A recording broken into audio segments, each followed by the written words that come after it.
untuk bisa mencintai nabinya.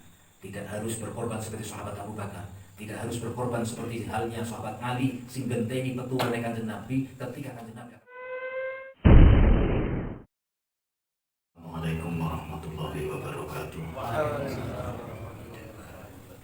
Bismillahirrahmanirrahim. Wassalatu wassalamu ala Rasulillah sayyidina Muhammadin ibn Abdillah wa ala alihi wa ashabihi wa mawana. Allahumma shalli wa sallim ala sayyidina Muhammad wa ala ali sayyidina Muhammad. Subhanaka la ilma lana illa ma 'allamtana innaka antal alimul hakim. Rabbi shrah li sadri wa yassir li amri wahlul 'uqdatam min lisani yafqahu qawli. Amma ba'du. Para kanca-kanca anggota jamaah majelis sholawat lan Sunan Ampel sedaya ingkang rawuh kang tansah kula mulyaken. Dinangka dumateng Sohibul Hajat, Sohibul Bait, Sohibul Ma'ad. Gus Fadani sakulaken misaripun ingkang kula mulyaken. Sedaya para rawuh, monggo langkung rumiyin saratan kita mau syukur ngasanipun Allah Ta'ala kanthi peparingipun kenikmatan kita sedaya wonten ing dalu menika saged sareng-sareng netepi rutinan setengah bulanan. Mugi-mugi senadyan to kawontenan boten maksimal secara jumlah keratan kawontenan Jawa. Nah, menika mugi-mugi tetep boten ngirangi kesakralan kita anggenipun maos selawat kula wau. Lan ugi syukuranipun Mas Rafiqul A'la mugi-mugi yo dadosaken wasilah lantaran dipun tambahi kenikmatan ingkang langkung ageng langkung kathah langkung barokah. Allahumma amin. Para rawuh sedaya kanca-kanca jamaah selawat ingkang kula mulyaken kangge jangkepi pembagian tiap setengah bulanan menika senajan niki wekdal sampun sawetawis dalu jam 11. Tapi boten ngilangi pengajatan kangge ngaos monggo sareng-sareng kita lajengaken anggenipun maos kitab Shallallahu Alaihi. Dan yang mriki kita aturaken waqala al-fasi fi sahih dalail ba'da qaulil musannif. Iki sampun kita aturaken kula semanten. Ngendika sapa Imam Al-Fasi fi sahih dalail ing dalam mensyarahi kitab Dalailul Khairat ba'da qaulil musannif sawise pengendikane musannif. Menika Syekh Al-Fasi ngendikaken wa hiya min ahamil muhimmat liman yuridul qurba min rabbil arbab. Wahya utawi sholawat iku ahamul muhimmat, perkara penting sing paling penting. Utawa dimaknani paling penting-pentingnya perkara penting. Liman kedue wong bagi orang yuridu sing ngarepaken, orang yang menghendaki al-qurba untuk dekat dengan Allah min rabbil arbab saking pangeran. Pangerane para gusti, rabbil arbab niku pangerane para gusti. Jadi sholawat adalah sesuatu yang paling penting di antara yang penting bagi orang yang dia menghendaki untuk bisa mendekatkan diri kepada Allah Subhanahu wa Ta'ala. Wajhu ahimmatis sholati ala nabiyyi fi haqqi man yuridul qurba min maulahu min wujuhin. Arah pandang pentingnya sholawat ing atase Kanjeng Nabi. Wajhu ahimmatis sholati ala nabiyyi fi haqqi man, bagi orang yang menghendaki untuk bisa dekat dengan Allah dari maulahu, dari kendarane iku min wujuhin, dari berbagai arah. Arah pandang, cara pandang kenapa sholawat ini menjadi satu hal yang paling penting dalam hal untuk mendekatkan diri kepada Allah. Yang pertama minha setengah saking wujuh ma utai perkara fiha kang tetep ing dalam sholawat minat tawassuli saking lantaran ilallah ta'ala saking Gusti Allah ta'ala bihabibihi kelawan kekasih Allah wa mustafa bulan wong kang den pilih dening Allah. Waqad qala Allah ta'ala lan teman-teman Allah meniku ngendika wabtahu ilaihil wasilata wabtahu kudu mulai ana sapa sira kabeh ilaihi maring Allah al wasilata ing lantaran. Jadi setengah saking dari pentingnya cara pandang betapa pentingnya sholawat untuk mendekatkan diri kepada Allah, yaitu karena di dalam sholawat itu ada tawasul, ada lantaran kepada Allah, ada perantara kepada Allah.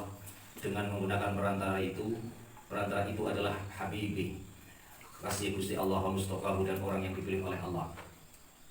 Maka aqrabul wasail ilallah niku Kanjeng Nabi Muhammad sallallahu alaihi wasallam. Orang yang paling dekat untuk ditawasuli dengan Allah, kepada Allah, itu adalah Kanjeng Nabi.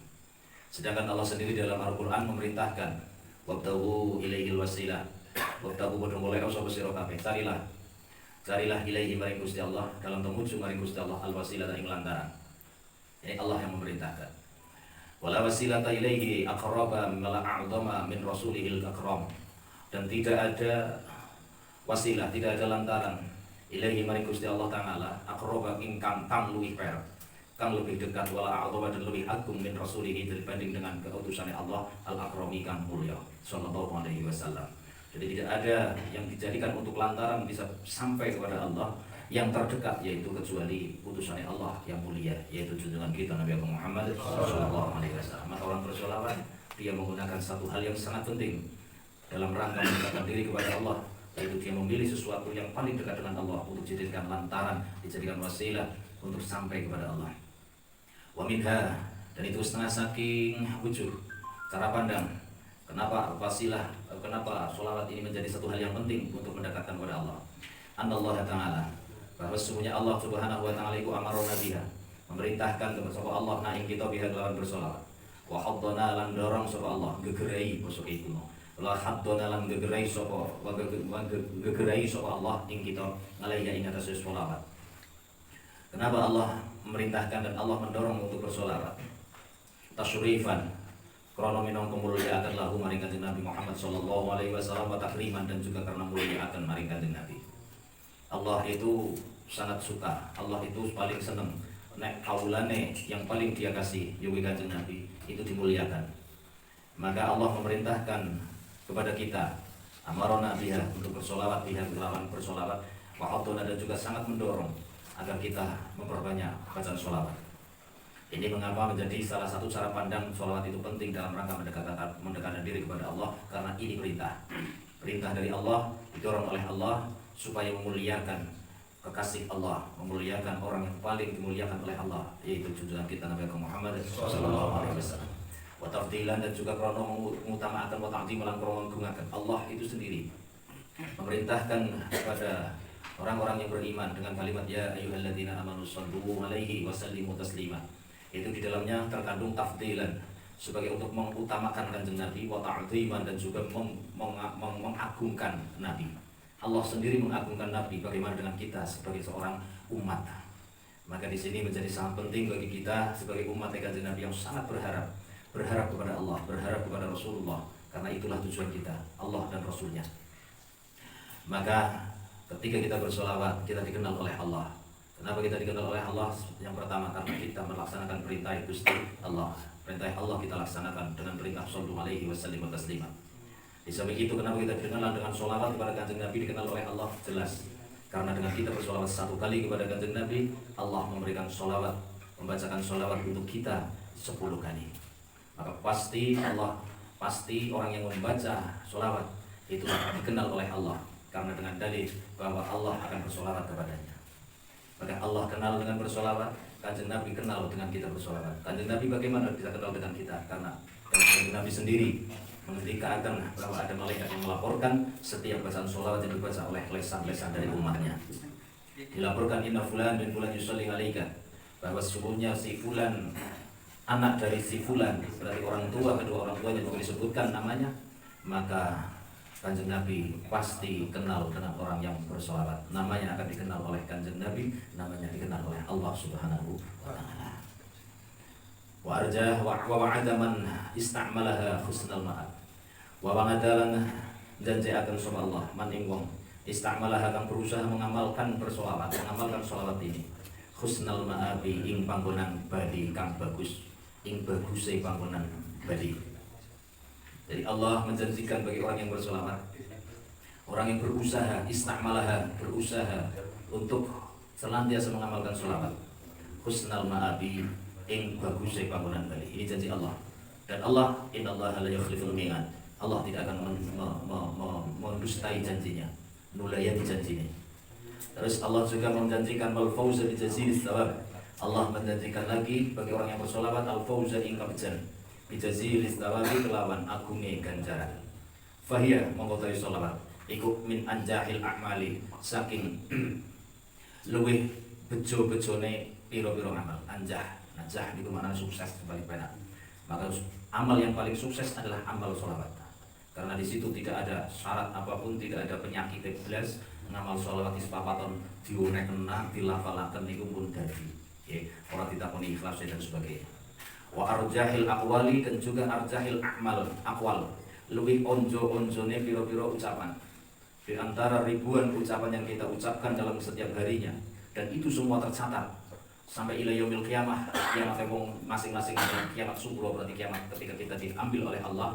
maka ucapan kita mulai dari kita balik sampai kita terakhir mengucapkan apa nanti ketika sakaratul maut itu semua tercatat semuanya. Maka ketika orang baca bersolawat, lesannya lebih banyak dibasahi dengan kalimat-kalimat solawat, itu akan menjadi arjahil aqwal, yang paling onjo-onjone pengucap yang dia ucapkan dalam kehidupan, itu solawat. Wa azkal ahwali, dan juga ketika seorang hamba, seorang umat dalam keadaan bersolawat, itu dikatakan azkal ahwali, lebih bersih-bersih keadaan. Karena orang yang sedang dalam keadaan bersolawat, dia diberikan oleh Allah solawat 10 kali lipat. Maknanya ketika seorang hamba bersolawat kepada Kanjeng Nabi, dalam keadaan bersolawat kepada Kanjeng Nabi adalah keadaan di mana dia akibat dalam keadaan yang paling bersih, karena sedang mendapatkan rahmat dari Allah. Rahmat itu pasti karena barokah Kanjeng Nabi Muhammad SAW ketika orang itu mengucapkan kalimat solawat. Maka orang bersolawat di situ dikatakan ketika satu kali ucapan solawat diucapkan oleh lisan orang tersebut, 70.000 malaikat diletakkan oleh Allah, diturunkan dari langit di sekitar orang yang sedang bersolawat satu kali. Dihitungkan menjadi kelipatan ketika hitungannya pun dilipatkan. Maka 70.000 itu malaikat ketika orang bersolawat satu kali ditugaskan oleh Allah untuk memintakan ampun, memohonkan ampun orang yang bersolawat itu. Dan itu ila yaumil qiyamah, tanpa geser. Jadi tanpa geser. Ketika kedatangan yang lain lagi yang sudah ada di situ tidak akan geser, dia juga akan di situ, tetap di situ, dan kedatangan yang baru lagi juga akan ke situ lagi. Kita bayangkan, karena kita membayangkannya ruang dan waktu, tapi alam malakut itu sudah tidak ada ruang dan waktu. Maka ketika satu kali sholawat 70.000 malaikat dihadirkan oleh Allah, diturunkan dari langit. Kita tahu malaikat diciptakan dari apa? Dari nur, dari cahaya. Maka ketika sholawat kita baca satu kali, 70.000 malaikat yang berupa cahaya itu akan ditetapkan di sekitar orang yang sedang bersolawat ini. Dan ketika dia masih baca sholawat lagi, 70.000 lagi. Terus. Dan ketika sifat cahaya, sifatnya malaikat itu adalah terbuat dari cahaya, maka mempunyai sifat seperti cahaya itu sendiri juga. Maka ketika semakin banyak cahaya dikumpulkan yang berasal dari barokah maca sholawat, diturunkan malaikat 70.000 per hitungan sholawat satu, maka semakin banyak sholawat yang dibaca oleh seseorang, maka akan semakin menjadikan cahaya semakin membesar, cahaya semakin mencorong, dan itu akan menembus dinding-dinding, hijab-hijab. Ketika menembusnya adalah ke dalam diri orang yang bersolawat itu, akan menjadikan terang benderang dalam diri dan batinnya secara serta rohaninya. Ketika cahaya itu akan memancar keluar, maka akan menerangi di sekitarnya. Ketika cahaya itu akan menembus, akan memancar ke arah langit, maka cahaya dari barokah sholawat itu akan menembus dinding-dinding yang ada di langit, pintu-pintu langit, hingga sampai kepada Allah Subhanahu wa Ta'ala. Dan itu diisyaratkan oleh satu hadis yang disebutkan oleh Kanjeng Rasul, sing sapa wong ndonga lupa tidak bersolawat, maka doanya akan menggantung di awang-awang di antara langit. Ya hatta yusalli alayya, sehingga dia bersolawat kepadaku. Maka ketika orang itu berdoa disertai dengan solawat, maka solawatnya akan tembus sampai menembus langit, sampai ke arah Gusti Allah, bahkan sampai kepada Allah. Itu solawat. Maka in arjah wahya arjah min arjahil wa azkal wa ahwal, maka keadaan terbaik seorang hamba, sing paling bersih-bersih keadaan adalah ketika hamba itu sedang bersolawat dari Kanjeng Nabi. Siji, karena dimintakan ampun oleh malaikat sebanyak 70.000 setiap hitungan satu solawat. Hajat-hajatnya diaminkan oleh malaikat itu. Dan mengapa dikatakan sebagai keadaan yang terbaik, keadaan yang terbersih? Karena satu keadaan orang yang sedang bersolawat itu menyamai keadaan Allah, menyamai keadaan tingkai para malaikat. Dengan kalimat innallaha wa malaikatahu yusholluna 'alan nabi, bahwa sesungguhnya Allah dan para malaikat iku yusholluna, dengan fi'il mudhari berarti bermakna sedang bersolawat dan terus bersolawat, sedang dan terus bersolawat kepada Nabi. Maka ketika seorang hamba melaksanakan perintah ya ayyuhalladzina amanu shallu, ketika seorang hamba menyembadani panggilan Allah ya ayyuhalladzina amanu shallu, berarti dia sedang bergabung dengan keadaan Allah, dengan tingkah Allah yang sedang bersolawat bersama para malaikat. Ada keadaan mana yang melebihi kebersihannya, azka, paling bersihnya, dibandingkan dengan keadaan seorang hamba yang sedang menyamai dengan Gusti Allah tingkah dan amaliyahnya, yaitu sedang mengamalkan sholawat sama dengan yang sedang diamalkan oleh Allah dan para malaikat. Disitulah maka disifati wa askalah wa ahdal qurubat, dan sholawat itu sendiri dikatakan di sini luweh akeh-akeh bagiane anggenipun mendekatkan diri takarrub maring Gusti Allah. Orang yang bertakarrub kepada Allah bisa menggunakan apa saja, segala macam kebaikan. Tapi sholawat di sini itu ahdal itu sekali hadun, yaitu luwih ulih bagiane dalam mendekatkan diri maring Gusti Allah, itu dengan sarana kita bersolawat maring Kanjeng Nabi. Ketika kita mendekatkan diri dengan ibadah-ibadah kita, ya kita masih berharap juga. Ketika dengan sholat tujuannya perak maring Gusti Allah, maka ketika kita sholat di situ kita diberi kesempatan oleh Allah untuk menghormat kepada Allah. At-tahiyyatul mubarakatus sholawatut thayyibatulillah. Itu adalah gambaran bahwa kita sedang dekat dengan Allah, memberikan penghormatan, sebuah tahiyyah kepada Allah. Akan tetapi harus diingat, ketika tahiyyah kita di dalam sholat yang menggambarkan betapa dekatnya kita dengan Allah, bahkan disifati oleh Kanjeng Nabi sendiri, aqrabu min hablil warid. Seorang hamba itu bisa dekat dengan Allah. Allah itu bisa sangat dekat dengan hamba. Bahkan saking dekatnya seorang Allah dengan hambanya, itu aqrabu, lebih dekat min hablil warid dibanding dengan otot gulu kiwetengen. Saking dekatnya Allah. Akan tetapi kasunyatane ketika kita diberi kabar semacam itu, ketika kita memberikan tahiyah penghormatan kepada Allah, hati kita itu tidak merasakan kehadiran Allah dalam sholat kita, dalam ibadah kita. Lebih banyak menghadirkan makhluk-makhluk yang lain, makhluk duit teko, makhluk kondangan teka, makhluk yang lain semuanya. Allah malah di nomor berapakan. Itu menandakan kita untuk takarrub kepada Allah dengan sarana-sarana yang sudah dicawisake. Itu terkadang bukan sarananya yang tidak baik, tapi keadaan kita lah yang begitu sulit untuk bisa merasa dekat dengan Allah Subhanahu wa Ta'ala. Maka di situ sampai Gusti Allah memberikan rabithah. Kalian ketika menghormat kepadaku berupa at-tahiyyatul mubarakatus sholawatut thayyibatulillah, memberikan penghormatan kepada Allah, dan di situ sedang memberikan pengalembono maring Gusti Allah, ngalem maring Gusti Allah, at-tahiyyah, hormat, penghormatan, segala kebaikan, al-mubarakatuh yang terus bertambah kebaikannya, at-thayyibatu yang baik-baik, as-sholawatu yang penuh dengan rahmat, iku lidah kagungane panjenengan Gusti Allah. Akan tetapi di situ tidak akan sampai penghormatan itu ketika kita tidak mempunyai rabithah. Rabithah adalah sambungan. Dan di situ kita diberikan kesempatan untuk menyambung, karena untuk sampai sendiri kepada Allah, Allah tahu. Maka di tahiyat sholat kita pun diberikan kesempatan untuk berrabithah, agar penghormatan kita, agar pengalembono kita yang kita tujukan kepada Allah itu bisa sampai kepada Allah. Maka dibutuhkan rabithah, penyambung. Maka di situ diberikan kesempatan. Assalamualaikum ayyuhan nabiyyu wa rahmatullahi wa barakatuh. Itu adalah bukti bahwa untuk sampai kepada Allah kalian semua sangat sulit. Tapi dengan bertawassul, berrabithah, ada sambungan yang bisa menyambungkan perantara kita dengan Allah, yaitu Kanjeng Nabi, orang yang paling dekat dengan Allah. Di situ digambarkan kita beruluk salam kepada Kanjeng Nabi dengan kalimat Assalamualaikum ayyuhan nabiyyu wa rahmatullahi wa barakatuh. Di situ juga ada pelajaran bahwa hadirnya Kanjeng Nabi itu nyata. Diceritakan oleh Allah Kanjeng Nabi itu bisa hadir kepada semua umatnya. Dengan digambarkan kita untuk bersolawat untuk beruluk salam kepada Kanjeng Nabi di tahiyat itu dengan kalimat mukhatab, kalimat yang ngabok assalamualaikum, bahwa Kanjeng Nabi panjenengan Nabi mugi-mugi tansah pikantuk keselamatan kami lujengan assalamu utawi keselamatan iku alaika, mugi tetep ingatasi panjenengan Kanjeng Nabi ayyuhan nabiyyu, wahai nabi. Berarti nabi Kanjeng Nabi niku senantiasa ngrawuhi wong sing dos sahabat nglampahi salat dengan digambarkan kita beruluk salamnya dengan kalimat mukhatab, tidak assalamu alaihi tapi assalamu alaika. Alaika berarti panjenengan ayuhan nabi, wahai nabi, wa rahmatullah, dan rahmatnya Allah juga semoga untuk panjenengan, wa barakatuh, dan keberkahannya Allah, tambah-tambah kebaikan dari Allah semoga tetap untukmu wahai nabi. Berarti Kanjeng Nabi rabbah.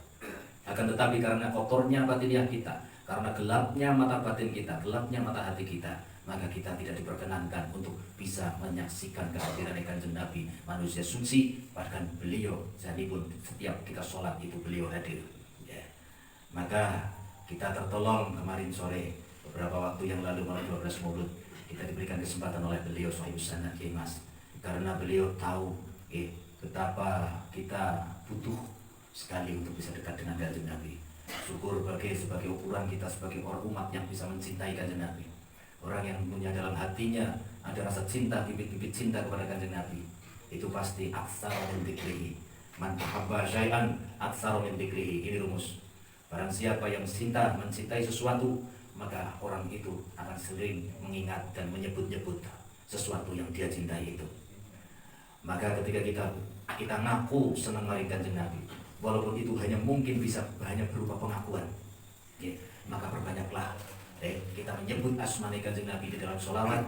Kita berharap semoga dengan kita memperbanyak nyebut asma kanjeng Nabi dalam sholawat, senajan mungkin belum tumbuh dalam hati kita cinta mari kanjeng Nabi, itu minimal barokah wong akeh kuli nyebut asmane sesuatu, itu nanti oleh Allah akan diberikan, ditumbuhkan rasa mahabbah, rasa kecintaan kita mari kanjeng Nabi Muhammad sallallahu alaihi wasallam.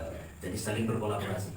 Kon ngekehna maca sholawat minangka wujud rasa mahabbah maring kanjeng Nabi, tapi terkadang ya wis berusaha ngekehna tapi faktane urung cinta maring kanjeng Nabi. Karena yang dinamakan cinta di dalam hati, bersemayam yang ada di dalam hati, dan cinta itu butuh pengorbanan. Ini rumusnya, cinta butuh pengorbanan. Bukannya cinta itu kita berharap, tapi cinta lebih condong kepada pengorbanan. Maka ketika kita menumbuhkan rasa cinta kita mari kanjeng Nabi, maka wujudkan dengan pengorbanan kita kepada kanjeng Nabi semampu kita. Maka kita harus bersyukur kepada Allah diberikan satu kesempatan korbane sing ora pati angel-angel, mingkor lambene kon maca sholawat. Jajal umpama oleh korban ben buktekna senenge maring kanjeng Nabi kaya nalika zaman sahabat Abu Bakar. Niku sebagai wujud kecintaan ikan ke sahabat Abu Bakar maring kanjeng Nabi. Mungkin awake dhewe mlayu mundur balik kanan gasik. Karena dikatakan sahabat Abu Bakar saking cintanya kepada kanjeng Nabi, dia adalah orang terpandang di suku Quraisy. Tokoh yang sangat dipandang di suku Quraisy.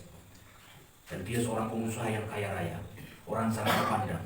Ketika dia sudah menumbuhkan rasa kecintaan maring kanjeng Nabi, dan orang-orang Quraisy sangat menentang maring kanjeng Nabi, dia relakan semua pandangan-pandangan orang-orang yang menjadikan dia orang terpandang, dengan merelakan itu semua. Wis ora dadi wong terpandang nang wong Quraisy rapopo, sing penting aku iso perek karo kanjeng Nabi.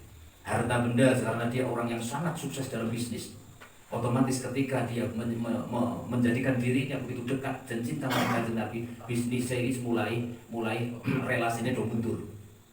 Para relasi bisnis, karena kebanyakan juga orang Quraisy niku do mundur, otomatis ada pengaruh besar.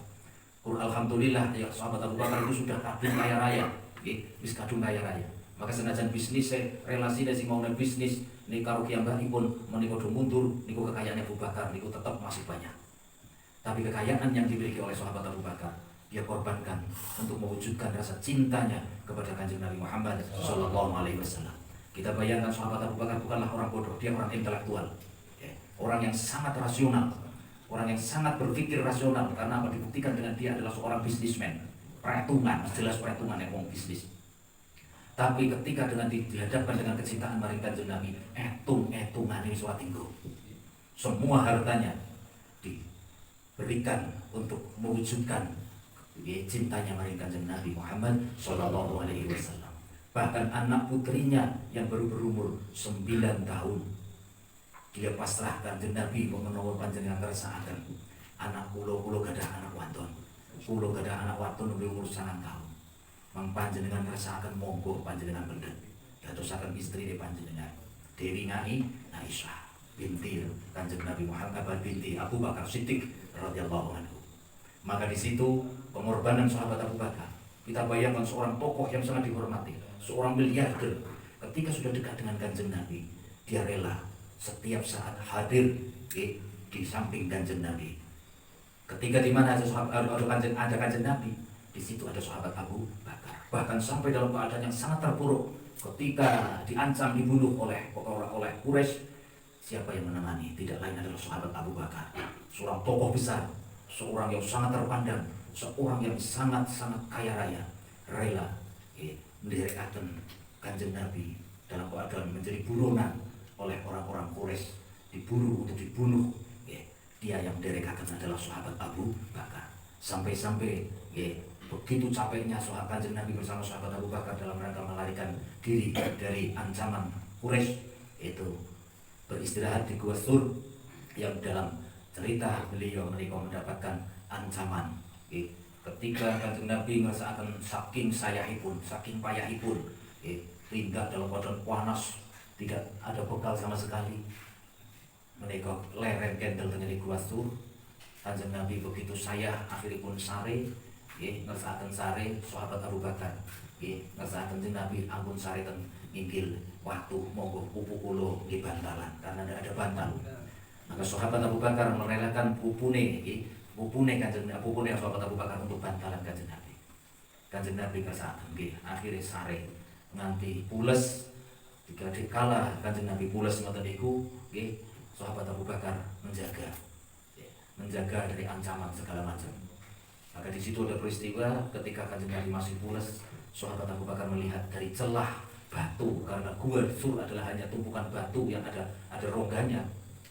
Maka di situ ada seekor ular yang sangat berbisa, karena ular padang pasir itu bisanya itu berlipat-lipat keampuhannya. Dan ular itu bisa saja keluar dari lubang itu dan mengancam akan menggigit Kanjeng Nabi. Sahabat Abu Bakar dalam keadaan pupune agi tinggo sarean nang Kanjeng Nabi go bantalan. Itu melihat ancaman maring Kanjeng Nabi. Aku bukan Kanjeng Nabi jelas boten kersa, boten wantun. Kanjeng Nabi kersanipun sare mawon. Akhirnya pun sahabat Abu Bakar inisiatif, ular semakin akan keluar dari lubangnya. Maka kaki yang satu dari sahabat Abu Bakar dia gunakan untuk menutup lubang itu. Dengan resiko yang sangat pasti.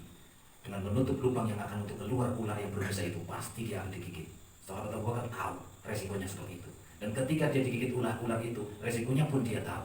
Dia terancam nyawanya karena ular itu sangat berbisa.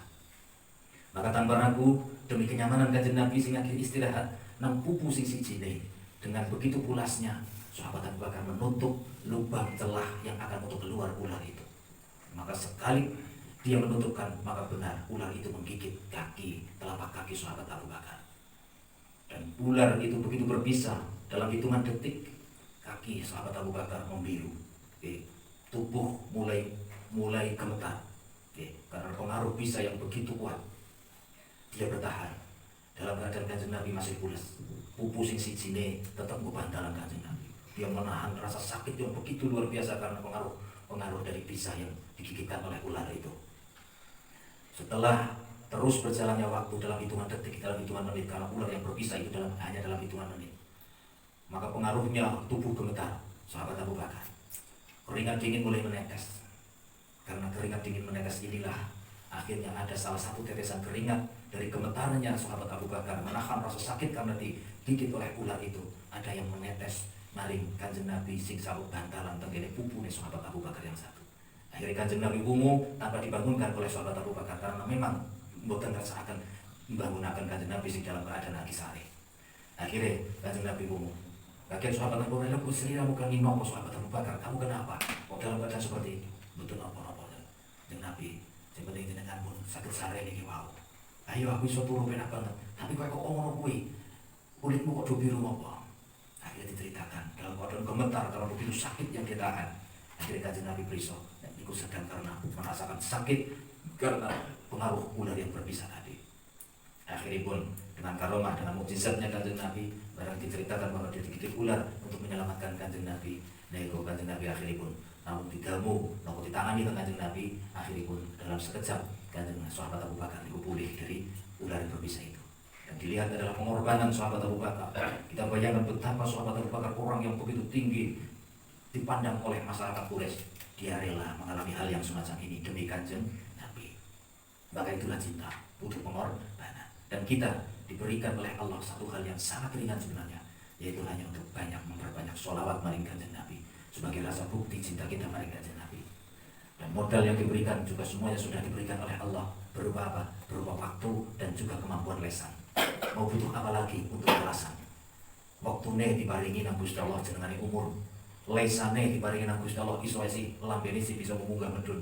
Monekna Allahumma sholli wa sallim ala sayyidina Muhammad bisa. Itu adalah satu perintah, satu kesempatan yang diberikan oleh Allah untuk bisa mencintai nabinya. Tidak harus berkorban seperti sahabat Abu Bakar, Tidak harus berkorban seperti halnya sahabat Ali sing genteni petuane Kanjeng Nabi ketika Kanjeng Nabi akan dibunuh di malam itu. Sahabat Ali mengorbankan nyawanya. Nyawa sahabat Ali terancam ketika dia sare mapan sare nang pesarane Kanjeng Nabi sing malam itu akan digerebek oleh Quraisy, akan dibunuh. Ini adalah pengorbanan besar. Apakah seorang Sayyidina Ali orang yang tidak berpikir rasional? Jelas sangat berpikir rasional. Nanti Kanjeng Nabi mengatakan ana madinatul ilmi wa ali babuha. Aku di kota ilmu, Ali itu sebagai lawang pintu gerbangnya. Orang mungkin seorang sahabat Ali, dia tidak tahu resiko ketika dia menggantikan tempat tidur yang untuk tidur Kanjeng Nabi di saat orang-orang Quraisy mengancam membunuhnya di malam itu. Dia pasti tahu resikonya. Dia pasti memperhitungkan resiko itu. Tapi itu semua tidak dia perhitungkan, dia abaikan demi kecintaan yang maring Kanjeng Nabi Muhammad SAW. Maka rasional akal ketika seorang sudah mencintai sesuatu itu pun akan hilang, tidak menjadi pertimbangan. Maka mudah-mudahan kula dengan maring Kanjeng Nabi dengan bersolawat ini niki tanpa perhitungan apapun, ojo kok petung nek maring Kanjeng Nabi solawat sing akeh. Solawat sing akeh. Mumpung niki kula dengan sami nembe dikawiti malih teng awal bulan Rabiul Awal, kita sambut khatami kula ini. Niatkan dalam hati kita 1 tahun yang akan datang, mulai dari Rabiul Awal kelahiran Kanjeng Nabi di tahun ini sampai tahun yang akan datang, Rabiul Awal yang akan datang, kita perbanyak sholawat, semakin banyak, dan kondisikan hati kita hanya duweni pamrih siji, ya kuwi maring Kanjeng Nabi. Pamrih sholawat awake dhewe tujuane hanyalah maring Kanjeng Nabi. Wonten keutamaan yang lain yang dijanjikan oleh para ulama dan oleh Kanjeng Nabi sendiri bagi orang yang bersolawat. Anggaplah itu semua adalah bonus. Tapi solawat kita tujukan menjadi tujuan kita dalam bersolawat adalah Kanjeng Nabi. Kalau Kanjeng Nabi sebagai tujuan kita dalam bersolawat, yang lain pasti akan kita dapatkan. Dan mudah-mudahan Allah Subhanahu wa Ta'ala lantaran sholawat dan barokahipun Kanjeng Nabi, kita setuju diberikan kekuatan zahir dan batin untuk senantiasa selalu mencintai Kanjeng Nabi dan senantiasa memperbanyak sholawat dalam setiap hitungan nafas yang masih diberikan oleh Allah, dalam setiap hitungan detak jantung yang diberikan oleh Allah, dalam setiap langkah yang masih diperkenankan oleh Allah untuk kita langkahkan. Maka niatkan untuk senantiasa kita warnai dengan sholawat mari Kanjeng Nabi Muhammad SAW dengan harapan besar, yaitu kita dekat, kita mendapatkan Kanjeng Nabi. Allahumma amin ya rabbal alamin. Ketika kita mendapatkan Kanjeng Nabi, maka yang lain-lainnya pasti akan didapatkan. Karena Allah menciptakan segala sesuatu yang ada di alam raya ini tercipta dari nuri Kanjeng Nabi Muhammad SAW. Maka ketika kita sudah mendapatkan Kanjeng Nabi ini, yang lainnya pun pasti akan mengikuti. Maka dan awal akhir kata kekirangan pun nyuwun sehat kenging pangapunten sanes wekdal kita lajengaken malih. Kula akhiri wallahul muwaffiq ila aqwamit thoriq. Assalamualaikum warahmatullahi wabarakatuh. Waalaikumsalam.